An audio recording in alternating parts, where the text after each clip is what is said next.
नमस्कार, ANB news देख रहे हैं आप और मैं हूं आपके साथ मुस्कान। स्वागत है आप सभी का एएनबी न्यूज के स्पेशल बुलेटिन में। प्रधानमंत्री नरेंद्र मोदी ने आज 10 लाख कर्मियों के लिए भर्ती अभियान रोजगार मेले का शुभारंभ किया। पीएम मोदी ने वीडियो कॉन्फ्रेंसिंग के माध्यम से रोजगार मेले का शुभारंभ किया। इस अवसर पर पीएम मोदी द्वारा 75,000 लोगों को नियुक्ति पत्र सौंपे गए। वहीं हरियाणा के गुरुग्राम में बीजेपी के राष्ट्रीय अध्यक्ष जेपी नड्डा ने समारोह में हिस्सा लिया। इसके अलावा धनतेरस के अवसर पर पीएम मोदी ने मध्य प्रदेश के पीएमएवाई के 4.5 लाख से अधिक लाभार्थियों के गृह प्रवेश में भाग लेंगे। मध्य प्रदेश में इस योजना के तहत 35,000 करोड़ रुपए से अधिक की लागत से लगभग 29 लाख घरों का निर्माण किया जा चुका है। तो आपको बता दें कि आज प्रधानमंत्री नरेंद्र मोदी ने 75,000 से ज्यादा लोगों को नियुक्ति पत्र सौंपे। आजादी का अमृत महोत्सव जो 75वां साल आजादी का देश मना रहा है, उसी के मद्देनजर 75,000 लोगों को नियुक्ति पत्र सौंपे गए हैं।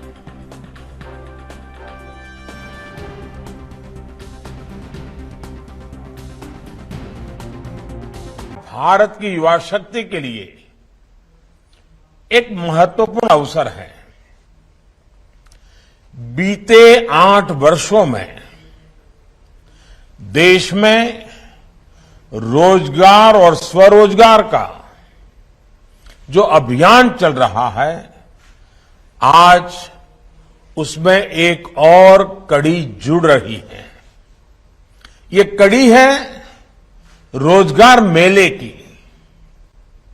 आज केंद्र सरकार आजादी के 75 वर्ष को ध्यान में रखते हुए 75,000 युवाओं को एक कार्यक्रम के अंतर्गत नियुक्ति पत्र दे रही है। बीते 8 वर्षों में पहले भी लाखों युवाओं को नियुक्ति पत्र दिए गए हैं, लेकिन इस बार हमने तय किया कि इकट्ठे नियुक्ति पत्र देने की परंपरा भी शुरू की जाए, ताकि डिपार्टमेंट में भी टाइम बाउंड प्रक्रियाएं पूरा करने और निर्धारित लक्ष्य को जल्द से पार करने का एक सामूहिक स्वभाव बने, सामूहिक प्रयास हो। इसलिए भारत सरकार में इस तरह का रोजगार मेला शुरू किया गया है। आने वाले महीनों में इसी तरह लाखों युवाओं को भारत सरकार द्वारा समय समय पर नियुक्ति पत्र सौंपे जाएंगे। मुझे खुशी है कि एनडीए शासित कई राज्य और केंद्र शासित प्रदेश भी और भाजपा सरकारें भी अपने यहां इसी तरह रोजगार मेले आयोजित करने जा रहे हैं। जम्मू कश्मीर, दादरा नगर एवं नगर हवेली, दमन दीव, अंडमान निकोबार भी आने वाले कुछ ही दिनों में हजारों युवाओं को ऐसे ही कार्यक्रम करके नियुक्ति पत्र देने वाले हैं। आज जिन युवा साथियों को नियुक्ति पत्र मिला है, उन्हें मैं बहुत बहुत बधाई देता हूं। साथियों, आप सभी ऐसे समय में भारत सरकार के साथ जुड़ रहे हैं जब देश आजादी के अमृत काल में प्रवेश कर चुका है। विकसित भारत के संकल्प की सिद्धि के लिए हम आत्मनिर्भर भारत के रास्ते पर चल रहे हैं। इसमें हमारे इनोवेटर्स, हमारे एंटरप्रेन्योर्स, हमारे उद्यमी, हमारे किसान, सर्विसेज और मैन्युफैक्चरिंग से जुड़े हर किसी की बहुत बड़ी भूमिका है। यानी विकसित भारत का निर्माण सबके प्रयास से ही संभव है। सबका प्रयास कि इस भावना को तभी जागृत किया जा सकता है जब हर भारतीय तक मूल सुविधाएं तेजी से पहुंचे और सरकार की प्रक्रियाएं तेज हो, त्वरित हो। कुछ ही महीनों में लाखों भर्तियों से जुड़ी प्रक्रियाएं पूरी करना, नियुक्ति पत्र दे देना, ये अपने आप में दिखाता है कि बीते 7-8 वर्षों में कितना बड़ा बदलाव सरकारी तंत्र में लाया गया है। हमने 8-10 साल पहले की वो स्थितियां भी देखी हैं जब छोटे से सरकारी काम में भी कई महीने लग जाते थे। सरकारी फाइल पर एक टेबल से दूसरे टेबल तक पहुंचते तो प्रधानमंत्री नरेंद्र मोदी ने धनतेरस के अवसर पर युवाओं को एक बड़ी सौगात दी है और रोजगार मेला का शुभारंभ किया है। इसी पर चर्चा की शुरुआत कर लेते हैं। तमाम गेस्ट हमारे साथ मौजूद हैं, उनका तारुफ आपसे करवा देते हैं। आनंद सांवरिया जी हमारे साथ, नेता बीजेपी से मौजूद हैं। इसी के साथ रतन तिवारी जी प्रवक्ता कांग्रेस से हमारे साथ मौजूद हैं और सर्वेश्वर पाठक जी राजनीतिक विश्लेषक के रूप में हमारे साथ मौजूद हैं। आप सभी का बहुत स्वागत है एनबी न्यूज पर। सबसे पहले आनंद जी, आप ही के पास आना चाहूंगी। प्रधानमंत्री ने धनतेरस के अवसर पर युवाओं को यह बड़ी सौगात दी है और 75 साल आजादी के हम मना रहे हैं। इसी अवसर पर उन्होंने 75,000 ये जो नियुक्ति पत्र है वो बांटे हैं। धनतेरस का त्योहार है और भारतवर्ष की संस्कृति में जो धनतेरस का त्योहार है, जो दिवाली से पहले आता है, उसमें माननीय प्रधानमंत्री जी ने आज गिफ्ट दिया है नौजवानों को। 75,000 नौजवानों को नियुक्ति पत्र दे दिए हैं सारे भारतवर्ष में। और जैसे कि प्रधानमंत्री जी को आप सुन रहे थे और मैं भी सुन रहा था कि कितने हमने पिछले 8 साल में, देखिए जब हमने 2014 में सरकार बनाई तो उस वक्त सरकार हमें ऐसा तंत्र मिला था जहाँ सब कुछ पैरालाइज हुआ था, ना कोई डिसीजन होता था, ना कोई पॉलिसी आती थी, एवरीथिंग वाज पैरालाइज। इसके बाद हमारी सरकार ने जो कोशिश की, देखिए कोई भी सरकार सब जवानों को नौकरी नहीं दे सकती, लेकिन उसमें नौकरी या नियुक्ति पत्र और स्वावलंबन अपना व्यापार करने के लिए जो एफर्ट किए हैं, उसमें लाखों लोगों को हम लोगों ने अभी तक रोजगार दिया है। और जिस तरह से अभी 10 लाख लोगों को देने वाले हैं, और इस बीच में 2 साल तक तो कोरोना में हमारे को क्या सारे वोट को तितर कर दिया था। तो इसलिए जब ये सिचुएशन जो आ रही है, दिवाली के उपलक्ष्य में, जो त्योहार के उपलक्ष्य में माननीय प्रधानमंत्री जी ने तोहफा, जो गिफ्ट, जो एक उपहार दिया है जवानों को, वो जवानों में नई चेतना, नई भारतवर्ष के पीछे लगाव करेगा। और आने वाले समय में जैसे कि प्रधानमंत्री जी ने बताया कि अभी ये सरकार दौड़ने वाली, चलने वाली सरकार है, डिसीजन लेती है और टाइम बाउंड डिसीजन लेती है। लटकाना, झटकाना, भटकाना पूर्ण जमाने की बात हो गई है। अब सबका प्रयास करके, सबका साथ लेके, जितने भी बच्चे हैं, जितने भी नौजवान हैं, उनको मैक्सिमम नंबर पे सरकारी नौकरियां दी जाए।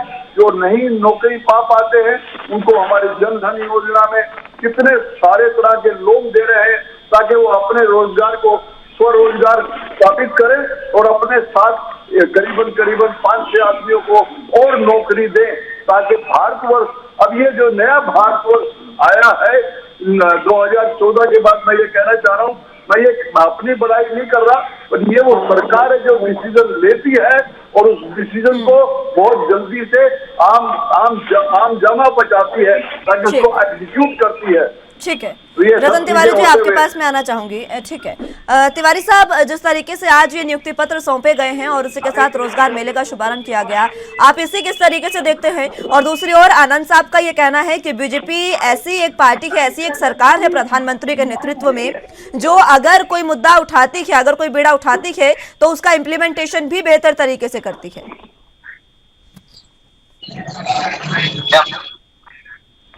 यह वही सरकार है जब 2014 में इस देश के युवाओं से हर वर्ष 2 करोड़ रोजगार देने का वादा किया था। इस देश की महिलाओं को सुरक्षा देने का वादा किया था। आज 8 साल होने को आ गए। 8 साल में अगर 2 करोड़ को अगर मल्टीप्लाई करेंगे तो करीब करीब 16 करोड़ रोजगार देने के नाम पे इस देश की सीधी सादी जनता और युवाओं को छलने का अगर कोई काम किया है तो प्रधानमंत्री मोदी ने किया। कोरोना काल में 10 से 12 करोड़ लोग बेरोजगार हो गए। आज गुजरात में कुछ महीने बाद चुनाव है, उसी हार को सामने देखकर यह एक जुमलेबाजी कर रहे हैं मोदी जी और एक युवाओं को बहकाने और गुमराह करने की इनकी साजिश है जो नाकाम होगी। आप देख रहे हैं कि किस प्रकार वो हर हफ्ते 3 से 4 रैलियां गुजरात में कर रहे हैं, हिमाचल में कर रहे हैं। अगर उत्तराखंड में जाते हैं तो हिमाचल प्रदेश की टोपी पहन के घूमते हैं। तो यह मोदी जी प्रधानमंत्री कम प्रचार मंत्री ज्यादा दिखते हैं। और मैं आपको बड़े दावे से कहता हूं कि यह सरकार युवाओं के खिलाफ मैदान में उतरी है और युवाओं को बेरोजगार करने का बीड़ा ये भारतीय जनता पार्टी ने उठाया है। और इनकी जो कोशिश है उसे हम कामयाब नहीं होने देंगे। आदरणीय राहुल गांधी जी के नेतृत्व में कांग्रेस पार्टी युवाओं के अधिकार की लड़ाई ऐसे लड़ती रहेगी, मजबूती से लड़ती रहेगी। एक झुंझुना है और एक ढकोसला और जुमला है ये। ठीक है, सर्वेश्वर पाठक जी, आप इस रोजगार मेले को किस तरीके से देखते हैं? आपकी प्रतिक्रिया मैं चाहूंगी। देखिए मुस्कान जी, सबसे पहले आपको, आपके सभी चैनल के साथियों को और पूरे देशवासियों को धनतेरस की हार्दिक शुभकामनाएं। प्रभु कुबेर की कृपा हम सभी पे बनी रहे। दूसरी बात की बीजेपी प्रवक्ता महोदय ने कहा कि धनतेरस के दिन प्रधानमंत्री ने सौगात दी। बहुत अच्छी बात है, सौगात दी। चलो, शुरुआत जो 10 लाख रोजगार का उन्होंने जो निर्देश दिया था कि सारे मंत्रालय 10 लाख रोजगार जल्द से जल्द युवाओं को दे, मैं मानता हूं कि ये बहुत अच्छा कदम है, शुरुआत हो चुकी है। लेकिन ऊंट के मुंह में जीरा जो बात होती है, कहावत वही है। क्योंकि 75,000 तो आपने किया है, अभी लाखों लाख युवा बेरोजगार हैं। तो ये जो 10 लाख का इन्होंने जो आंकड़ा दिया है, मेरे ख्याल से अगले 6 महीने में जल्द से जल्द हर एक मंत्रालय युद्ध स्तर पे कार्य करके उन 10 लाख वैकेंसी को भरे। ऐसे टारगेट उन्होंने दिसंबर 2023 तक का रखा है। लेकिन मेरा मानना है कि सरकार को अगले जून तक कम से कम इस टारगेट को पूरा कर लेना चाहिए। क्योंकि ठीक बहुत ये कहना ये नहीं होगा कि नहीं, सरकार बहुत अच्छा जॉब अपॉर्चुनिटी दे रही है, देश में थोड़ी समस्या है अभी। लेकिन जो विपक्षी पार्टी केवल सरकारी जॉब को ही जॉब मानती है, उनको इस माइंडसेट से निकलना पड़ेगा। जैसा कि बीजेपी के प्रवक्ता महोदय ने बताया कि मुद्रा योजना के तहत बहुत सारे अच्छे उद्यमी, आप देखिए सरकारी जॉब किसको मिलता है? जो पढ़े लिखे होते हैं। और जो बच्चे पढ़े लिखे नहीं हैं, जो थोड़े औसत वाले हैं, वो उनको अगर सरकारी जॉब नहीं मिलेगा तो क्या वो ऐसे ही रहेंगे? तो उसके लिए जो अल्टरनेटिव मीडियम्स हैं, उस अल्टरनेटिव मीडियम्स का भी यूज करके बहुत सारे युवाओं को जॉब मिला है। जब जैसे कांग्रेस प्रवक्ता महोदय ने, और ये पूरी मेन स्ट्रीम मीडिया में कि 2 करोड़ उन्होंने कहा था, तो 2 करोड़ जॉब हर साल कहने का मतलब ये नहीं है कि केवल सरकारी जॉब होगा। 10 साल यूपीए गवर्नमेंट थी, जरा वो आंकड़ा भी बता दे कि 10 साल के यूपीए कार्यकाल में कितने पर साल गवर्नमेंट जॉब मिले थे। गवर्नमेंट के पास इतनी जॉब ही नहीं है। पूरा आंकड़ा उठा के देख लीजिए। अभी माननीय जितेंद्र सिंह जी ने कहा कि 30 लाख जो सरकारी कर्मचारी है, उनको जो नए टेक्नोलॉजिकल इंप्रूवमेंट हो रहा है उसके अकॉर्डिंग उनको जो, अभी मुझे मेरी बात खत्म होने दीजिए, उनको उस परिवेश में लाने के लिए उनको टेक्नोलॉजिकल एडवांसनेस के लिए ट्रेनिंग दी जाएगी। तो ये जब सरकार के पास इतने प्रावधान है ही नहीं, तो 2 करोड़ जॉब का मतलब होता है हर सेक्टर में, चाहे स्मॉल मीडियम इंटरप्राइजेस को आप बढ़ावा दीजिए, चाहे आप मुद्रा योजना के अंतर्गत कोई युवा लोन उठाता है, उससे अपना उद्यम स्टार्ट करता है, सेल्फ हेल्प ग्रुप के थ्रू, कॉर्पोरेट के थ्रू, जो कोऑपरेटिव बैंक्स होते हैं, कोऑपरेटिव समूह होते हैं, तो इन सभी को मिला के 2 करोड़ जॉब का सृजन की बात हुई थी, ना केवल सरकारी जॉब की। सरकार के पास इतना जॉब ही नहीं है, ना मोदी जी दे सकते सकते, ना हमारे इकोनॉमिस्ट प्राइम मिनिस्टर रहे थे माननीय मनमोहन जी, वो दिए थे। दूसरी बात, कांग्रेस के प्रवक्ता महोदय ने कहा और मखौल उड़ाया कि उत्तराखंड जाते हैं बाबा केदार के दर्शन के लिए और हिमाचल का ड्रेस पहन के जाते हैं। देखिए मुस्कान जी, हमने कल इसी पे चर्चा की थी और सबसे बड़ी चर्चा हुई थी कि लोकल फॉर वोकल, और कांग्रेस ने अपने समय में इन चीजों को बढ़ावा ही नहीं दिया। जो हमारे यहाँ के स्मॉल मीडियम इंटरप्राइजेस थे उसको गर्त में धकेल दिया। शुरुआत उन्होंने की थी कि हाँ इंडस्ट्री कल खाने बनाए थे, इसमें कोई दो राय नहीं है, लेकिन जिस तरीके से बनाए फिर धीरे धीरे वो समाप्ति के कागार पे चले गए। अगर लोकल फॉर वोकल को बढ़ावा देने के लिए अगर वो देश का प्रधानमंत्री या देश के प्रधान सेवक हिमाचल का ड्रेस पहनते हैं तो क्या उस जिसने भी बना के उस ड्रेस को प्रधानमंत्री को सौंपा है, क्या उसकी बिजनेस में वृद्धि नहीं होगी? क्या लोग ये देख के उस ड्रेस को नहीं खरीदेंगे? उन्होंने तो ये भी कहा था कि हर एक भारत का हर एक व्यक्ति खादी को खरीदे, तो क्या खादी ग्राम उद्योग के सेल्स में इंक्रीज नहीं होगा? क्या उससे वहां पे एम्प्लॉयमेंट जनरेट नहीं होगा? इस बात को कांग्रेस को समझना पड़ेगा। केवल सरकारी जॉब न कांग्रेस दे पाई है 75 सालों में और न बीजेपी दे पाएगी, क्योंकि 2 करोड़ जॉब का मतलब है कि हर सेक्टर को मिला के, चाहे वो गवर्नमेंट हो, चाहे वो सेमी अर्बन हो, सेमी प्राइवेट हो, और इन सबों को मिला के रोजगार का सृजन की बात कही गई। प्रवक्ता को जवाब दे, भारतीय जनता पार्टी के प्रवक्ता को जवाब देता हूँ। इन्होंने कहा, मैं भारतीय जनता पार्टी के प्रवक्ता को जवाब देता हूँ। इकोनॉमिस्ट प्रधानमंत्री थे, डेटा उठा के ले आइए, क्या उन्होंने 2 करोड़ जॉब दिया था? आप सुनिए, जुमले में मत से तो भारत ऑलरेडी जुड़ा हुआ है।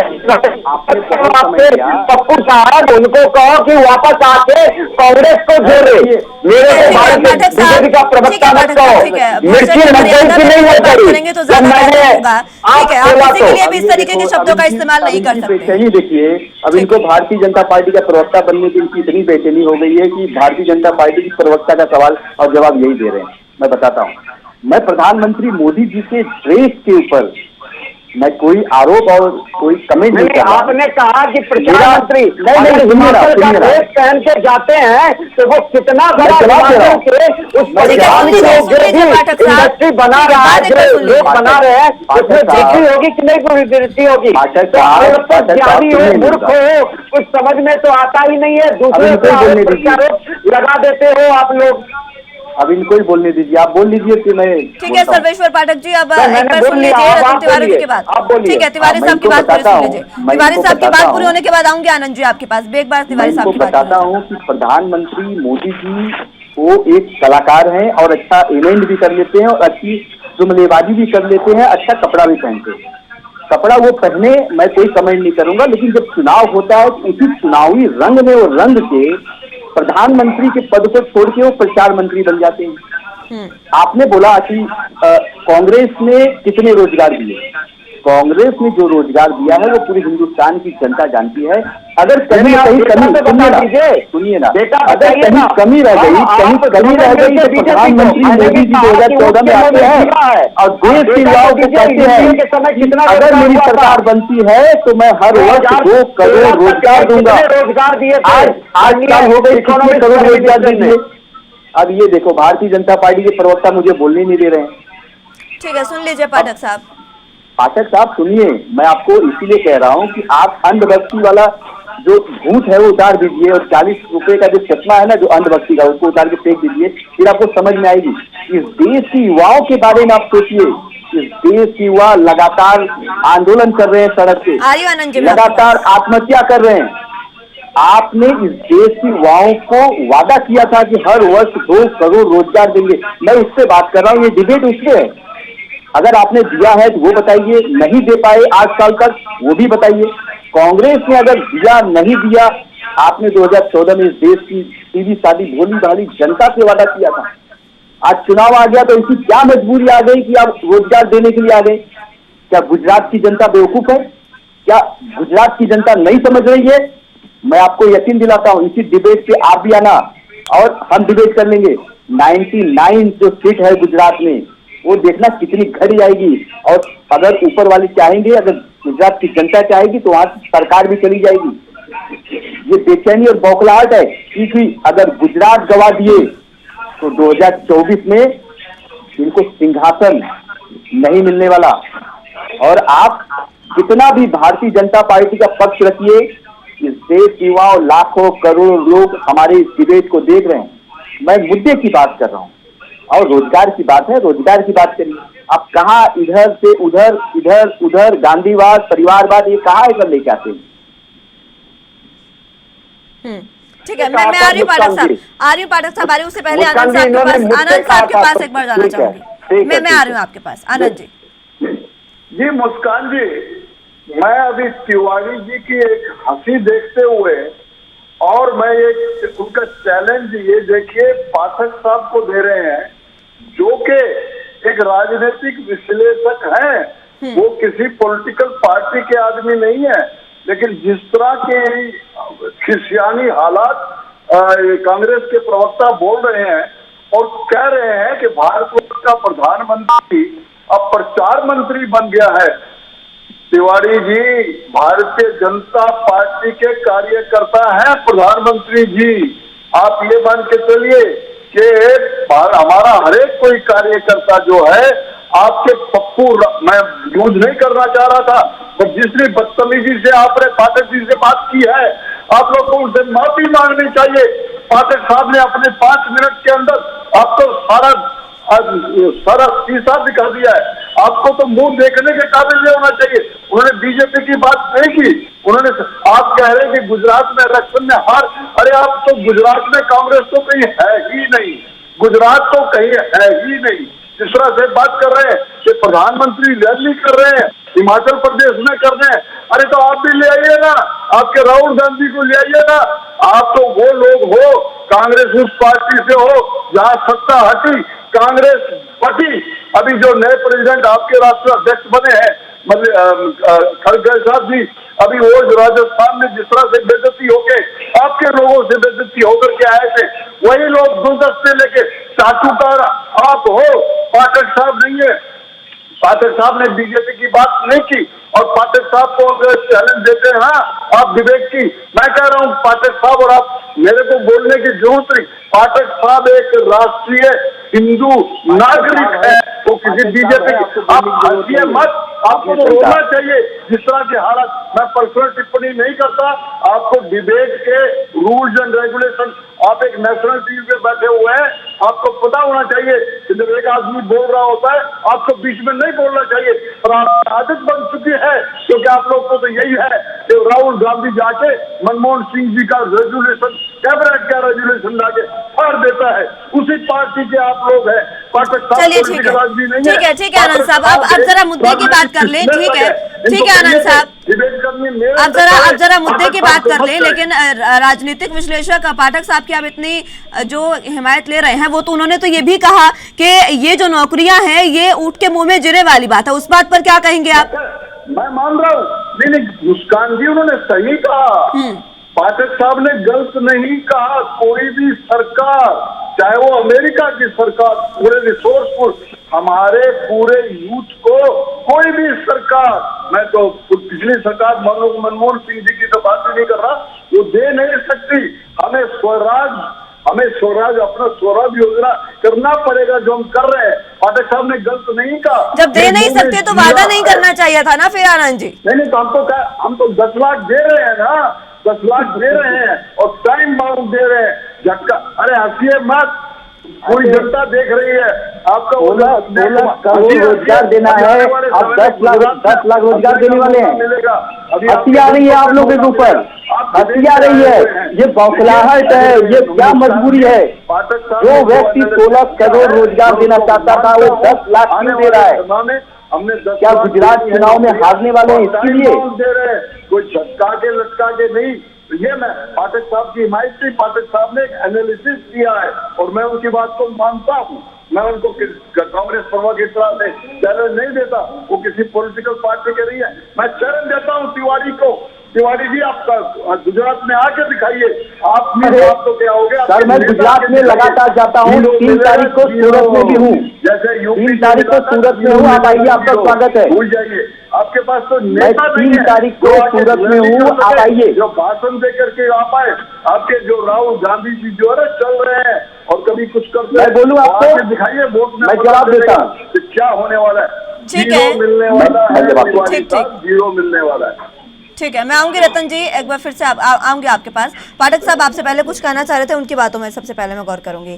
पाठक साहब, आनंद साहब कह रहे हैं कि हम मान रहे हैं कि ये जिस तरीके का आपने आंकलन किया वो बेहतर आंकलन है, ये मान रहे हैं, लेकिन उनका ये कहना है कि ऊँट के मुंह में जीरे वाली बात सही है, लेकिन कोई भी सरकार अगर इतनी नौकरियां नहीं देती तो फिर इतने वायदे भी नहीं करने चाहिए। अगर जनता को लुभाने के लिए मात्र ये वायदे हैं तो ये गलत है।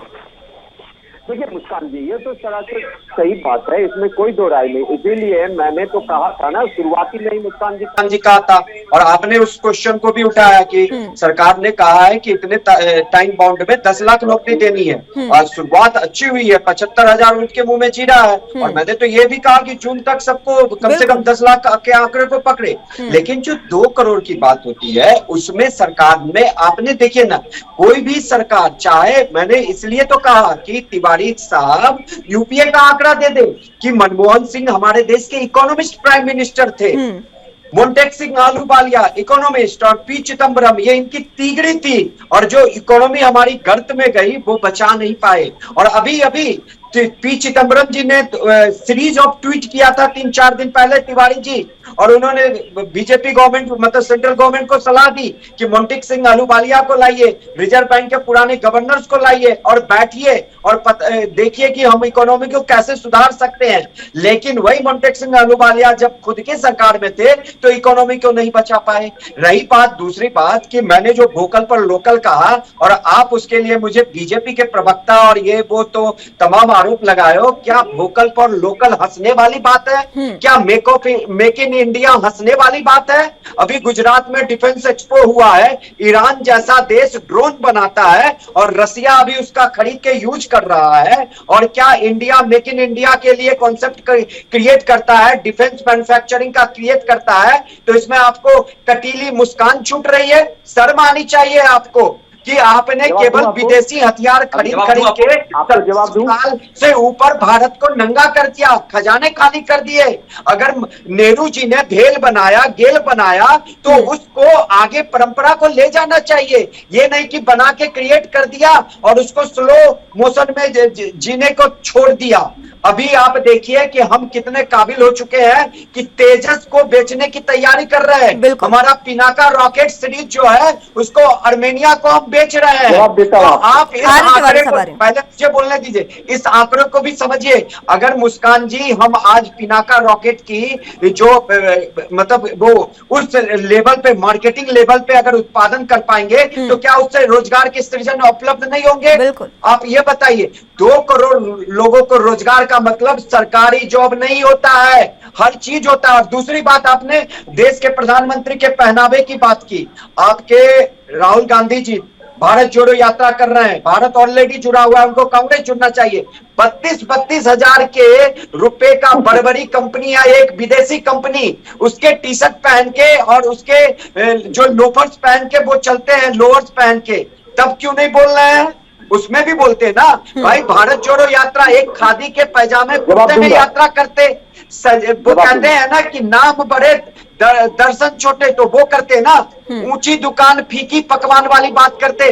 खुद तो 32 हजार की टी शर्ट पहन के चलते हैं और दूसरा कोई पहन लिया तो आप कहते हैं ये है। मैं बीजेपी का प्रवक्ता नहीं हूं, मैं अभी भी कह रहा हूं कि 75,000 जॉब की जो नियुक्ति हुई है वो ऊंट के मुंह में जीरा है। अभी युद्ध स्तर पे काम करके 10 लाख नियुक्ति देनी पड़ेगी। आप अपने को देखिए। और दूसरी बात मुस्कान जी, एक बात देखिए, जो एनालिसिस हो रहा है, मैं एक जर्नलिस्ट हूं पेशे से, जो हिमाचल की एनालिसिस हो रही है, जो बड़े बड़े पॉलिटिकल पंडित्स कह रहे हैं, बड़े बड़े जो ये डेटा इंटरप्रेटर होते हैं और जो ये एग्जिट पोल लेके आते हैं, उन्होंने भी 27 साल से बीजेपी गुजरात में काबिज है। बीजेपी का गुजरात ऐसा दुर्ग है, अवैध किला है, जो कांग्रेस कभी नहीं उसको भेज सकता। कांग्रेस वहां पे निरंतर प्रयास करती है। पिछले बार के चुनाव में भी बहुत अच्छा प्रदर्शन किया था, लेकिन वो जो दुर्ग और अवैध किला है ना गुजरात, उसको कांग्रेस कभी भेद नहीं पाएगी। और आपने वैक्यूम क्रिएट किया, उसका एक पॉलिटिकल पार्टी जिसको आपने ही खड़ा किया, वो उस वैक्यूम का फायदा उठा रहा है आम आदमी पार्टी। आपको इसको सोचना चाहिए, ये नहीं कि अगर सामने वाला आपको आईना दिखाए तो उसको दूसरी पार्टी का प्रवक्ता बता दीजिए। ठीक है पाठक साहब, ठीक है, जवाब आपसे लूंगी मैं। तिवारी साहब और पाठक साहब की बातों पर तिवारी साहब कुछ कहना चाह रहे थे, सीधे उन्हीं के पास चलते हैं। तिवारी साहब अपनी बात रखें। सबसे पहले मैं आज आपके चैनल पे एक नहीं दो प्रवक्ताओं के साथ में डिबेट कर रहा हूँ। सबसे पहले ठीक है तिवारी साहब, इस तरीके की बातें मत करें ना। देखिए, अब आपको आंकलन चाहिए, राजनीतिक विश्लेषक के तौर पर आंकलन वो कर रहे हैं, लेकिन ये बात तो गलत है। अब अगर वो कहेंगे राहुल गांधी के बारे में कुछ भी, तो फिर आपको फिर मिर्ची लगेगी। मैं आ रहा हूँ, राजनीतिक विश्लेषक अगर बैठे हुए हैं तो वो पप्पू जैसे शब्द का उच्चारण कर रहे हैं, तो उसके लिए मैंने उनको बोल दिया ना, उसके लिए मैंने उनको बोला, आपको भी बोल रही हूँ। ये जानकारी नहीं है, ठीक है, इनको ये जानकारी नहीं है। गुजरात में ये कह रहे हैं 50 साल से बीजेपी की सरकार, जब इनको जानकारी नहीं है तो ये किस हैसियत यहाँ पे बैठी है? अभी निरंतर 27 साल से बीजेपी आई है, उससे पहले आपसे फिर पहले बीजेपी होगी। अभी जो कंटिन्यूअस गवर्नमेंट आ रही है वो 27 सालों से बीजेपी सत्ता पे काबिज है। ठीक है पाठक साहब, ठीक है, मैं आपको जवाब देता हूँ। आप सुनिए, मैं जवाब देता हूँ। छोड़ के कांग्रेस को जोड़िए। मैं जवाब देता हूँ, जवाब बोल रहे थे तो मैं चुप था। आपने इकोनॉमी के ऊपर आपने सवाल पूछा। इकोनॉमी क्या है आप जानते हैं? उर्जित पटेल, रघुराम राजन जी जैसे महान अर्थशास्त्री और गवर्नर के पद पर रहने वाले लोगों ने रिजाइन दिया और इस्तीफा दिया। आपने राहुल गांधी जी के कपड़े पे सवाल किया कि राहुल गांधी जी 32,000 35,000 का कपड़ा पहनते थे। क्या आपने कभी मोदी जी के चश्मे पे सवाल किया? क्या आपने अमित शाह जी के मुगलर पे सवाल किया? नहीं, ये सवाल उन्होंने नहीं किया, ये तो उन्होंने आपकी बात का जवाब दिया ना। आप जब बात रख रहे हैं प्रधानमंत्री की वेशभूषा के बारे में, तब उन्होंने उसका जवाब दिया। नहीं, मैं इनको बता रहा हूँ कि प्रधानमंत्री मोदी जी करोड़ों का सूट पहनते हैं, बूट पहनते हैं, चश्मा लगाते हैं। देखिए, बात ये है तिवारी साहब, देखिए मेरे नजरिए में एक बात ये है कि अगर कोई प्रधानमंत्री पद पर काबिज है तो उसको प्रधानमंत्री लगना भी चाहिए, चाहे वो करोड़ की ड्रेस पहने चाहे वो अरबों की पहने, उस पर मतलब नहीं होना चाहिए। बात राहुल गांधी के लिए भी यही है, चाहे वो कहीं कितनी भी उसकी ड्रेस पहने, नहीं मतलब है। हम किसी की वेशभूषा पर बात नहीं क्यों कर रहे हैं यहाँ पर, बात रोजगार के बारे में हो रही है, वेशभूषा पर जाना ही क्यों? हाँ चलिए, मैं रोजगार की बात करता हूँ, आप आता हूँ। इन्होंने नेहरू जी के कार्यों से सवाल उठाया। मैं इनको बता देना चाहता हूँ, जिस देश में सुई तक नहीं बनती थी, आज के समय में बड़े बड़े कल कारखाने, हवाई जहाज, हम अंतरिक्ष में पहुंच गए। ये कांग्रेस पार्टी की देन है, ये कांग्रेस सरकार की देन है। ये 8 सालों में एक हम ब्रिज नहीं बना सकते, एक सड़क नहीं बना सकते। कार्यकाल में आंकड़ा क्या था बेरोजगारी का, बताएंगे आप? मैं आपको बता रहा हूँ, आप 2014 छोड़ दीजिए, आप 2014 तक का आपके पास डिटेल निकाल के रखिए, आपको पता चल जाएगा हमारा आंकड़ा क्या था, महंगाई क्या थी, आज महंगाई कहाँ है और आंकड़ा क्या है। अच्छा, अब डिटेल में मैं ही बता दूंगी तो आप प्रवक्ता, आप क्या करेंगे? आप प्रवक्ता से डिटेल लेंगे ना, आप बताइए। मुस्कान जी, मुझे बताने की जरूरत नहीं, देश के लाखों करोड़ों युवा जो है वो आंकड़ा लेके बैठे हुए हैं। ये गुजरात में वो सवाल पूछेंगे और जवाब भी देंगे। मैं आपसे जो पूछ रही हूँ आप वो तो बता दीजिए, आपके कार्यकाल में आंकड़ा क्या था बेरोजगारी का, वही बता दीजिए। अब उस पर भी आप मुझे कह रहे हैं कि आंकड़े निकाल कर बैठिए, तो आप क्या करेंगे? मैं आपको बता तो रहा हूँ, आंकड़ा ये है कि आज बेरोजगारी चरम पे है, एकदम जमीन में धंस गई है। 70 साल पहले की बताइए ना जनाब। जी मुस्कान जी, आपके कार्यकाल की बताइए। अब मैं तो अपने कार्यकाल की बता रहा हूँ कि हमारे कार्यकाल में लोग खुश थे, मस्त थे, लोगों के जेब में पैसे हुआ करते थे। आज तो ऐसी नौबत आ गई है, 2000 का नोट देके अगर बेरोजगारी, अगर रोजगार के बारे में बात करने बैठे हैं तिवारी साहब, तो जरा आप आंकड़े भी निकाल लाते थोड़े तो ज्यादा बेहतर होता। आनंद साहब। आंकड़े मुस्कान जी, मुझे लगता है कि तिवारी साहब आपको भी अभी बीजेपी का प्रवक्ता कहने वाले हैं। चलिए, मैं उस पर बात ना जाकर के अभी प्रधानमंत्री मोदी जी के 10 लाख की सूट, मैं उस पर आज नहीं जाना चाह रहा। जो प्रधानमंत्री ने जो सूट पहने, जो गिफ्ट मिले, वो सारे गंगा नमामि के लिए वो बंद कर दिया। अब पाठक साहब कह रहे थे विदेशी हथियार खरीदना कांग्रेस की मजबूरी थी, क्योंकि चाहे वो जीप स्कैंडल हो नेहरू जी के टाइम का, चाहे वो ऑगस्टा हेलीकॉप्टर स्कैंडल हो, चाहे वो बोफोर्स स्कैंडल हो, जिसके अंदर अरबों रुपए कमाने का मौका मिलता था, वो अपना मेक इन इंडिया में नहीं हो सकता। वो सिर्फ कांग्रेस तो चाहती थी कि सारे हथियार बांट जाए। 4-5 तो मैंने, और सुनो तिवारी साहब सुन लीजिए, आपके नेहरू के टाइम का बता दिया मैंने, राजीव गांधी जी के टाइम का बता दिया मैंने, इंदिरा गांधी के टाइम का बता दिया मैंने। वो घोटाले से अब मेक इन इंडिया में लोकल फॉर वोकल हो जाएगा, तो वो घोटाले होने के चांसेस कोई नहीं है। और आप जो बात कर रहे हैं गुजरात में, अरे सुनो, आपको डिबेट करने के लिए मेरे ख्याल से पहले I don't want to cast aspiration, debate करना सीख के आना चाहिए। डिबेट एक राष्ट्रीय टीवी के ऊपर आप बैठे नहीं, ठीक है आनंद साहब, देखिए तिवारी साहब भी बहुत अनुभवी प्रवक्ता हैं, ये बात हम नहीं कह सकते, ठीक है, लेकिन आपसे एक बात जानना चाहूंगी। देखिए समय वो भी जनता ने देखा आनंद साहब, जब दोहरे अंकों में आंकी गई थी बेरोजगारी की दर, समय वो भी जनता ने देखा। जो बीच में अगर आप बीच में बोलता है एंकर के कहने के बाद में भी आपके लिए अनुभवी होंगे, मेरे को तो लगता है कि ठीक है, डिबेट करने का सबका अलग अलग तरीका होता है, आप भी अनुभवी शख्स हैं और आपको बेहतर तरीके से पता है डिबेट कैसे होती है। ठीक है, चलिए तिवारी साहब बीच में मत बोलिएगा, एक बार बात रखने दीजिए आनंद साहब को, उसके बाद मैं आपके पास आऊंगी आपकी बात सुनने के लिए। ठीक है आनंद साहब, ठीक है, चलिए एक बात बता दीजिए, समय वो भी जनता ने देखा जब दोहरे अंकों में बेरोजगारी की दर आंकी गई थी, अभी पिछले कुछ सालों की बात है, 1-2 साल पहले की।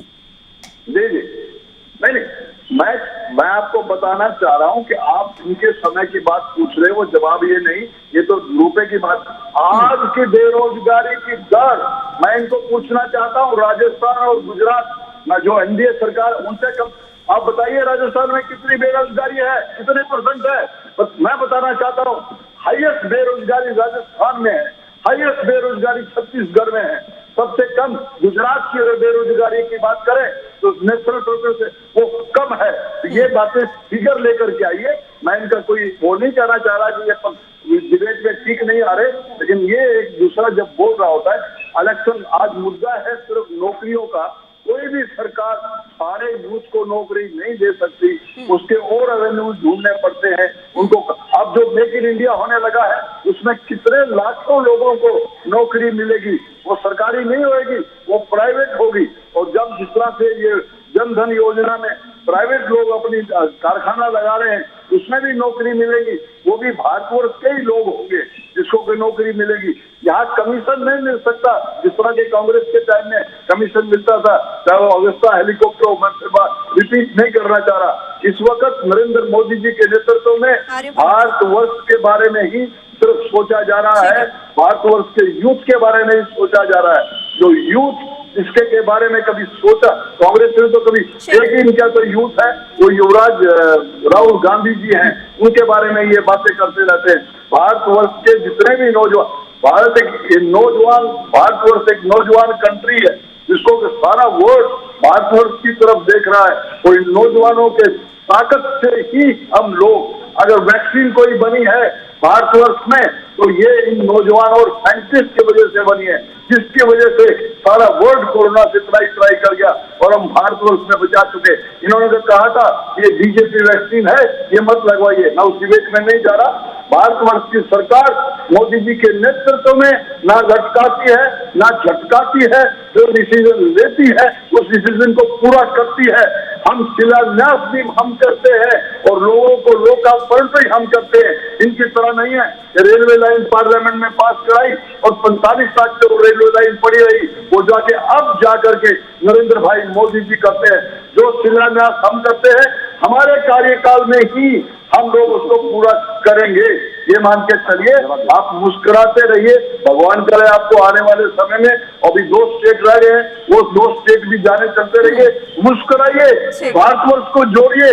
भारतवर्ष नहीं टूटा है, कांग्रेस को जोड़िए।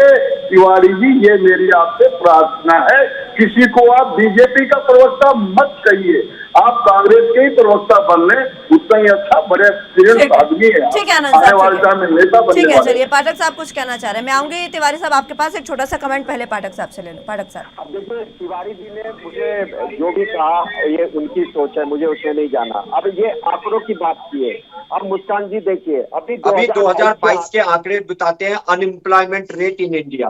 देखिए अगस्त में ये पहुंच के 8% से ऊपर चला गया था, लेकिन फिर ये डाउन हुआ है और सितंबर का लेटेस्ट आंकड़ा बताता हूं, ये 6.4% है।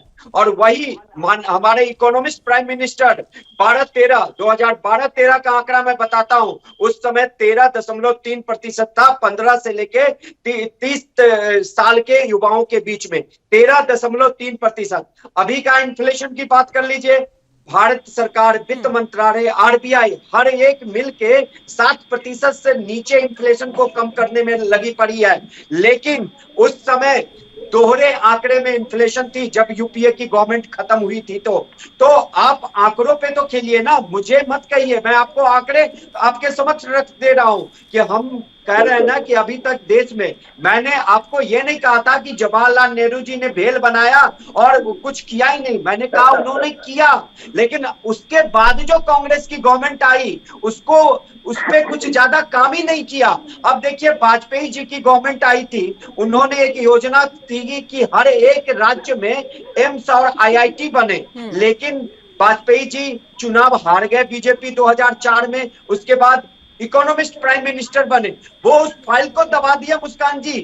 दूसरे बार में जाके एक दो जगह उन्होंने एम्स बनाया जब 9 से 14 का कार्यकाल था। अगर उस समय उस वाजपेयी जी की योजना को, जो गोल्डन क्वाड्रिलेटरल रोड की योजना थी, अगर यूपीए गवर्नमेंट उसको पूरा कर देती, हर राज्य में एक एम्स और एक जो आईआईटी निर्माण की परियोजना थी उसको पूरा कर देती, तो आज कितनी जो ये कोरोना में हमें समस्या झेलनी पड़ी, नहीं झेलनी पड़ती। और आप आंकड़े उठा लीजिए तिवारी जी, 2013 में कितने एम्स थे या सेंट्रल गवर्नमेंट द्वारा संचालित हॉस्पिटल थे और आज में कितने हैं, ये आंकड़े बोलते हैं। मैं ये नहीं कहता कि बीजेपी एम्प्लॉयमेंट के मामले में बहुत अच्छा कर रही है, अभी उसको बहुत अच्छा करना है। मैं कहा ना कि युद्ध स्तर पे उनको एम्प्लॉयमेंट देना पड़ेगा भारत के युवाओं को, क्योंकि उनके सामने ये सुरसा की तरह मुंह बाए खड़ा है। लेकिन अपनी नाकामियों का दूसरे पे ठिकरा मत फोड़िए। मैं आपको क्रमशः ये बता दिया है, भेल बनाया हमारे जवाहरलाल नेहरू जी ने, बीईएमएल बनाया, लेकिन जो काम करना चाहिए था नहीं किया। पिछले 8 सालों में काम शुरू हुआ है उस पे। हमारा जितना डिफेंस कंपनी है, अब देखिए डीआरडीओ कैसे मैन्युफैक्चरिंग कर रहा है टाइम टू टाइम, एक टाइम बाउंड प्रक्रिया में, कैसे नहीं हो रही है। एलसीए हम M2 पे काम कर रहे हैं, जो मार्क 2 होगा, तो क्या उससे एम्प्लॉयमेंट जनरेट नहीं होगा। पिनाका रॉकेट हम आर्मेनिया को बेचेंगे, अगर युद्ध स्तर पे वो बनाएंगे तो क्या उससे एम्प्लॉयमेंट जनरेशन नहीं होगा। अभी प्रधानमंत्री ने जो ये बात किया कि हम ड्रोन बनाने में हब बन जाएंगे, तो क्या उससे एम्प्लॉयमेंट जनरेट नहीं होगा। तीसरी बात, और एक डिजिटल हमारी जो इकोनॉमी है ना, अभी IMF ने उसकी प्रशंसा की है कि भारत अभी 5 ट्रिलियन इकोनॉमी के लिए आगे बढ़ रहा है, अगले एक डिकेड में उसकी इकोनॉमी जो है 10 ट्रिलियन इकोनॉमी हो जाएगी। इस बात को भी समझिए। मैं कतई नहीं बोल रहा कि बीजेपी बहुत एम्प्लॉयमेंट दे दी, अभी उसको बहुत देना। ठीक है पाठक साहब, तिवारी साहब। पाठक साहब, क्या 8 साल में भारतीय जनता पार्टी की एक भी नाकामी आपको नजर नहीं आती? मैंने कहा ना नाकामी है, लेकिन जो चीज है उसको तो आप उजागर करिए। दोनों को बैलेंस लेके चलना होता है। मैंने आपके नाकामी बता दिया कि 13.3% अनएम्प्लॉयमेंट था। बीजेपी गवर्नमेंट की नाकामी बताया कि अभी अगस्त महीने में 8 हो गया था, फिर गिर के सितंबर महीने में 6.4 पे आ गया है अनएम्प्लॉयमेंट रेट। तो ये क्या मैं नाकामी आपको नहीं बता रहा है बीजेपी के गवर्नमेंट का? ठीक है पाठक साहब, आप सुन लीजिए तिवारी साहब की बात पूरी। दो मित्रों को जवाब दे रहे हैं। ठीक। रफेल के बारे में बताया, मैं इनको जवाब देता हूँ। फोटो पे, प्रधानमंत्री की फोटो पे जो लाली है वो रफेल की दलाली है। तकलीफ होगी तो। और आपको ये भी जानकारी होगी, मुस्कान जी को भी पता होगा कि कांग्रेस ने उस रफेल का जो सौदा है उसकी कीमत क्या थी, भारतीय जनता पार्टी ने उसी राफेल को कितने में सौदा किया, ये सब जानते हैं। सुनिए सुनिए सुनिए, अब यही तो बात है। सुन लीजिए आनंद साहब, एक बार सुन लीजिए, मैं आ रही हूँ आपके पास। सच्चाई जब बताता हूँ तो इनको तकलीफ हो जाती है। और आपने बोला कि कोरोना में वैक्सीन मोदी जी ने हिंदुस्तान को लगवा के हिंदुस्तान को बचाया, हिंदुस्तान को वैक्सीन लगाया। इनके इस काम को मैं इनके इन काम की मैं सराहना भी करता हूं, लेकिन अगर ये राहुल जी की बात को मान लिए होते तो शायद कोरोना इतना फैलता नहीं और हजारों लाखों जो परिवार कोरोना में अपनी जान गंवा दिए तो शायद वो बच जाते। क्योंकि नमस्ते ट्रंप जो हुआ था गुजरात में, वो भी देश की जनता ने देखा था। कोरोना की शुरुआत थी, लेकिन नमस्ते ट्रंप की शुरुआत हो रही थी, नमस्ते ट्रंप के लिए बिगुल बजाया जा रहा था। और आपने बोला कि कांग्रेस ने क्या किया, आपसे दोनों जन को मैं बोल रहा हूँ, आप लोगों के हाथ पे चवन्नी का निशान होगा। उस चवन्नी का जो निशान है वो कांग्रेस पार्टी के दिन है, जो इस हिंदुस्तान को पोलियो मुक्त बनाया था। इस कांग्रेस पार्टी ने, नेहरू जी ने इस देश के लिए जो किया है वो सब जानते हैं। आपने बोला हम शिलान्यास करते हैं, कांग्रेस पार्टी ने जो आपने टनल अटल का उद्घाटन मोदी जी ने किया है वो मनमोहन सिंह की देन है। हम शिलान्यास करते हैं, हम कार्यक्रम को बनाते हैं, आपकी सरकार में सिर्फ फीते काटे गए। उत्तर प्रदेश की मैं बात करता हूँ, express way, metro, Akhilesh Yadav ने उसको शिलान्यास किया, आपके योगी जी ने उसको रिबन काटा। तो देखा जाए कि जिसकी सरकार होती है उसका श्रेय वो लेता है। और यूपीए की सरकार ने जो काम किया है इस देश के लिए वह जाहिर है, हिंदुस्तान की जनता देख रही। आप जबरन तिवारी जी इसका जवाब दीजिए। काम को अपना एक बार बात दीजिए, मैं आ रही हूँ, एक बार बात पूरी होने दीजिए। अब पाठक जी आप ही बोल दीजिए, अब मैं शांत हो जाता हूँ। नहीं तिवारी जी, नहीं तिवारी साहब वो एक बात पूछ रहे हैं। आपने कहा कि यूपीए की सरकार ने शिलान्यास किया और बीजेपी की सरकार ने फीते काटे। वो ये कह रहे हैं कि आप यूपीए की सरकार ने इनके फीते क्यों नहीं काटे, ये बता दीजिए। ये सवाल है उनका आपसे। 10 साल से जवाब दे रहा हूँ, ये सुन ही नहीं रहे हैं। चलिए ठीक है, दे दीजिए, जवाब दे दीजिए। ठीक है पाठक साहब, सुन लीजिए, जवाब सुन लीजिए। मैं इनको जवाब दे रहा हूँ कि जब मैं आ रही हूँ आनंद साहब, हमारी पार्टी की सरकार चली, आ रही हूँ आनंद साहब, आ रही हूँ आपके पास। सरकार चली गई, आपकी पार्टी की सरकार आ गई, उसका फायदा आपने उठाया। तो जिसकी सरकार होगी वही तो रिबन काटेगा, मैं तो वही कह रहा हूँ। लेकिन कांग्रेस की सरकार क्यों गई? अगर हम भी देश की जनता के सामने आके झूठ बोल दिए होते कि मैं 20-20 लाख रुपए आपके अकाउंट में डालूंगा, आपको 10-10 करोड़ रोजगार दूंगा, शायद सरकार बची रहती। लेकिन कांग्रेस पार्टी झूठ का सहारा नहीं लेती, जुमलेबाजी नहीं करती, झूठ नहीं बोलती। इसके लिए 2024 में जनता ने मन बना लिया है और 2024 में सरकार बनेगी। लेकिन तिवारी साहब गलत तो ये भी नहीं है ना कि अगर आप कोई भी योजना मान लीजिए, कोई भी कार्य जो जिसका शिलान्यास हुआ है, कुछ भी समझ लीजिए, अगर वो कार्य जो है वो थोड़ा लंबा समय ले रहा है पूरा होने में, तो अगर वो आधे से ज्यादा हो चुका है तो उसका शिलान्यास, अगर उसका उद्घाटन हो जाए तो उसके बाद क्या दिक्कत है, वो धीरे धीरे पूरा हो जाएगा ना काम। फीता काट देना चाहिए था आपको भी। अगर यही कांग्रेस की होती तो शायद ये 2014 में सरकार नहीं बना पाते। तो करना था ना, यही तो दिक्कत है। नहीं करना था। ठीक है, चलिए ठीक है। आनंद साहब कुछ कहना चाह रहे हैं, बहुत देर से मैं उनके पास जाना चाहूंगी। आनंद साहब जी, एक कह रहा हूँ जी कि अभी मेरे बहुत ही एक्सपर्ट कांग्रेस के प्रवक्ता तिवारी जी ने सवाल पूछा राजनीतिक विश्लेषक से कि बीजेपी की कमी गिनवाइए। भाई पाठक साहब नहीं गिनवाएंगे, 90 करोड़ वोटर गिनवा रहे हैं कि आपकी कमजोरियां क्या हैं। पूरे भारतवर्ष में 2 स्टेट में रह गए हो और वो भी आने वाले समय में जीरो पे पहुंचने वाले हो। ये जनता है, पाठक साहब नहीं है, जनता जनाब। अरे सुन लो तिवारी जी, सुन लीजिए, जब भी बात सुनने की आदत डालिए। कांग्रेस को जब भी सत्ता कांग्रेस बची और कांग्रेस ने तो कुछ रहा ही नहीं है। आने वाले समय में देखिए, एक तो 12 तारीख को नवंबर को ही है, अब 12 नवंबर को इलेक्शन है। आप तक अभी तक कोई वहां तक आया नहीं। आप एलिगेशन दे रहे हो कि हमारा प्रधानमंत्री, वो हमारा प्रधानमंत्री नहीं है, वो भारतवर्ष का प्रधानमंत्री है। उनको लोग, आप लोग भी वो किया हुआ है। तो भारतवर्ष के प्रधानमंत्री हमारे कार्यकर्ता होते हैं, आपकी तरह नहीं कि मौन व्रत बैठा के बैठ जाए।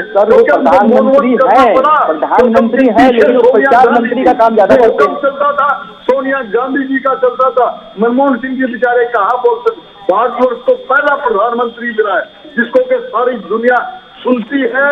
हम शिलान्यास भी करते हैं, जनता को अर्पण भी करते हैं। ये लटकाने झटकाने भटकाने वाली सरकार अब नहीं है। भारतवर्ष की जनता ने मन बना लिया है। कांग्रेस को हम नहीं कहते थे कांग्रेस मुक्त भारत, हम नहीं चाहते थे कि कांग्रेस मुक्त नहीं, कांग्रेस युक्त भारत बन रहा है, कांग्रेस युक्त बीजेपी बन रही है। लेकिन जनता ने मन बना लिया है कांग्रेस युक्त बीजेपी बनती जा रही है। परिवारवाद खत्म हो, करप्शन खत्म हो, लेकिन परिवारवाद से डिबेट करेंगे मुझसे, नाश्ते नामूद उंगली पे नाम गिराऊंगा सर, उंगली पे नाम गिराऊंगा परिवारवाद की। कांग्रेस को माइक्रोस्कोप में उठा के देखना पड़ेगा कि कांग्रेस भी कभी कोई पार्टी थी। परिवारवाद पे आता हूँ, परिवारवाद बोल रहे हैं, ये आपकी करप्शन बोल रही है जिसने कि सारी जनता को दिखा दिया। Local for vocal, make in India सिर्फ हमें ही कह सकते थे। आपने वोकल बोल रहे थे, आप तो सुप्रीम कोर्ट को भी नहीं मानते, कॉन्स्टिट्यूशन को भी नहीं मानते, आप किसी को भी नहीं मानते। आप तो एक राहुल गांधी को मानते हैं या सोनिया गांधी जी को मानते हैं, और राजस्थान में तो वहाँ उनको भी नहीं माना गया। आपकी पार्टी का आपको मुबारक हो। आने वाले इलेक्शन की तैयारी करिए, गुजरात में आइए, देखते हैं इस गुजरात के इलेक्शन के बाद 8 दिसंबर के बाद मुस्कान जी एक डिबेट फिर रख लीजिए, मुझे भी बुलाइए और तिवारी जी को भी बुलाइएगा, ताकि पता चल जाए कि कांग्रेस में क्या कमी है, बीजेपी में क्या कमी है। पाठक साहब से मत पूछिए, ये जनता से पूछिए और जनता बताएगी आपको। 12 नवंबर को हिमाचल में बताएगी, आने वाले समय में गुजरात की डेट में बताएगी, और 8 तारीख को जब रिजल्ट आएगा दिसंबर में, नाचते नाबूद कांग्रेस कहीं होगी नहीं। ठीक है पाठक साहब। देखिए मुस्कान जी, अभी जैसा मैंने डेटा पेश किया, कांग्रेस के प्रवक्ता महोदय के पास कुछ आंकलन नहीं है, वो मुझ पे ही आरोप प्रत्यारोप लगाते हैं। दूसरी बात, तिवारी जी, आपने कहा कि मनमोहन सिंह के समय में काम हुआ, बीजेपी केवल फीता काट रही है। सही बात है, फीता काट रही है। अगर उन्होंने आपको 10 साल मिले थे तिवारी जी, कम समय नहीं होता है। बीजेपी की सरकार 2004 में इंडिया साइनिंग कैंपेन के तहत चली गई। आप लोगों ने बहुत हंसी मजाक उड़ाया था, वाजपेयी जी का बहुत मजाक उड़ाया था, बीजेपी का बहुत मजाक उड़ाया था। लेकिन आप ये तो बताइए, 75 सालों में हमारे नॉर्थ ईस्ट में रेलवे लाइन तक नहीं गई थी, बहुत सारे स्टेट में। ये बीजेपी की गवर्नमेंट ने पहुंचाया है। जहां पे नॉर्थ ईस्ट में रेलवे लाइन गई है, जहां पे प्लेटफॉर्म बने हैं, स्टेशन बने हैं, क्या वहां पे एम्प्लॉयमेंट जनरेट नहीं होगा? मुझे एक बात का जवाब दीजिए, क्यों नहीं? 75 साल में शुरुआत तो कांग्रेस को मिली थी। अंग्रेज, एक मिनट तिवारी जी, 30 सेकंड फिर आप बोलिए। छोड़ के कांग्रेस को गए थे, लेकिन माननीय जवाहरलाल नेहरू जी ने नॉर्थ ईस्ट को अछूता छोड़ दिया। उसके बाद जो कांग्रेस की गवर्नमेंट आई, उन्होंने भी अछूता छोड़ दिया। आज Congress BJP government north east को रेलवे नेटवर्क से जोड़ रही है। क्या ये भी गलत काम कर रही है? आपके समय में हुआ था? माननीय मनमोहन सिंह ने कौन सा नॉर्थ ईस्ट में कहां पहुंचाया था रेलवे, जरा बता दीजिए। अभी जो बीजेपी फीता काट रही है, ठीक है, अगर आप टाइम बाउंड लेके चलते तो अपने यूपीए में फीता काट लिए होते। तो अगर आपने काम करना ही नहीं था, आपको लॉन्गर करना था प्रोजेक्ट को, जिससे कि दलाली आती रहे, प्रोजेक्ट का कॉस्ट बढ़ता रहे, आपके कंस्ट्रक्टर को पैसा मिलता रहे, आप लोगों की पार्टी में पैसा आता रहे। दूसरी बात तिवारी जी, दूसरी बात, आप एम्प्लॉयमेंट पे बात करना, ये डिबेट ही था, लेकिन आपने एक डेटा नहीं दिया, मैंने आपको डेटा दिया। जो दूसरी बात आपने अभी कहा, इसकी बात बोली कि इम्पोर्ट एक्सपोर्ट, नहीं, लोकल पर वोकल पे जो मैंने बोला, और उसके बाद बीजेपी के प्रवक्ता महोदय जी ने भी बोला, और मेक इन इंडिया पे आप हंस रहे हैं। आपके राहुल गांधी जी भारत के पार्लियामेंट में हंसे थे मेक इन इंडिया पे, याद होगा। अरे यार, और प्रधानमंत्री जी ने बहुत अच्छा जवाब दिया था पार्लियामेंट में, और आप लोकल पर वोकल पे हंसते हैं। अरे लोकल पर वोकल अगर सही मामले में सफल हो जाए ना, तो भारत में जो 2 करोड़ आप एम्प्लॉयमेंट की बात कर रहे हो ना, बहुत अच्छी एम्प्लॉयमेंट जनरेट हो जाएगी। हमारे यहाँ की अपनी इतनी कंजम्पशन पावर है कि सबको रोजगार मिलेगा, सबके जेब में पैसे आएंगे, और ये बाहर भी जाएगा। इस बात को आप समझिए तिवारी जी, हंसिए मत लोकल पर वोकल पे।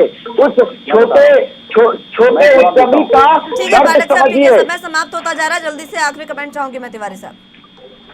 Local for vocal, Rahul Gandhi ji ने, आप उनका यूट्यूब पे जाके भाषण निकालिए। वो अगर छिंदवाड़ा गए हैं तो मध्य प्रदेश में उन्होंने कहा था छिंदवाड़ा, मेक इन छिंदवाड़ा। उन्होंने हमेशा लोकल के ऊपर ध्यान दिया है। हमारी सरकार जहां जहां बनी है किसानों का कर्जा घंटों में माफ हुआ है। हमने हमेशा युवाओं के, किसानों के, महिलाओं के ऊपर हमेशा काम किया है। हमने झूठ फरेब की राजनीति नहीं की है। आप लोग सिर्फ देश को गुमराह मत करिए। देश के सामने आप देश की जनता और देश की युवाओं से माफी मांगिए कि हमने देश में हर वर्ष 2 करोड़ रोजगार देने का वादा किया था, जो हम आज तक नहीं दे पाए। और 8 सालों में 16 करोड़ रोजगार देने का जब समय आया तो मैं अपनी गलती एक्सेप्ट करता हूं और 10 लाख रोजगार का झुंझुना लेके आपके सामने आया हूं। ये आप लोग गुजरात बचा लीजिए, क्योंकि गुजरात अगर हमारे हाथ से चला गया तो 2024 में हम जेल में जाएंगे, क्योंकि सरकार जब जाएगी तो जांच होगी तो जेल में जाएंगे। ये भी मैं कह रहा हूँ, बड़ी बात कह रहा हूँ, आप इसको दिमाग में बैठा लीजिए। क्योंकि आप लोगों ने जितना इस देश के साथ चीट किया है, जितना इस देश के युवाओं को धोखा दिया है, ठगा है, वो आने वाले समय में युवा जवाब मांगेंगे। ठीक है, चलिए आनंद साहब जल्दी से आखिरी कमेंट आपका भी रखिएगा। बस नहीं, मैं तो ये कह रहा हूँ, ये जेल में जाएंगे। अरे जेल में तो आपके नेता बेल पे हैं, क्या पता कब कैंसिल हो जाए। जेल में तो वो जाएंगे। तो मैं ये नहीं कहना चाह रहा, आज की डिबेट योजना पे थी, एम्प्लॉयमेंट पे थी। भारतवर्ष की जनता ने, तिवारी जी कह रहे हैं मूर्ख बन रहे हैं। भारतवर्ष की जनता मूर्ख नहीं बनती। बहुत साल बननी आप लोगों ने बनाते रहे। भारतवर्ष की जनता उठ गई है, उसको पता है कि कौन राष्ट्र का काम कर सकता है, और वो नरेंद्र मोदी जी है, एनडीए की सरकार है। अब तो आप बैठे रहिए आराम से, और जेल में जाने वाले जाएंगे, बहुत जल्दी जाएंगे। मैं नहीं चाहता। ठीक है, चलिए बहुत बहुत शुक्रिया आप सभी का हमारे साथ जुड़ने के लिए और तमाम अहम चर्चा हमारे साथ करने के लिए। समय समाप्त हो रहा है, लेकिन जिस तरीके से रोजगार से शुरू हुई ये डिबेट अब परिवारवाद, वोकल फॉर लोकल और तमाम चीजों पर आ गई है। लेकिन बात यह है कि रोजगार जो 75,000 दिए जा रहे हैं, वो तमाम राजनीतिक पंडित जो है वो ये कह रहे हैं कि ऊँट के मुंह में जरे वाली बात है, क्योंकि आज जो नियुक्ति पत्र बांटे गए हैं वो मात्र 75,000 है। लेकिन जिस तरीके से राजनीतिक विश्लेषक सर्वेश्वर पाठक हमारे साथ जुड़े, उनका कहना है कि जून तक, अब जो जून आएगा अगले साल, उस तक 10 लाख का जो वादा किया गया था नौकरियों का, उसको पूरा करना बीजेपी सरकार का लक्ष्य होना चाहिए। अब देखना होगा कि बेरोजगारी के दर को कम करने के लिए किस तरीके से सरकार काम करेगी। फिलहाल के लिए मेरे साथ बस इतना ही। तमाम अहम खबरों के लिए आप देखते रहिए ANB न्यूज। नमस्कार।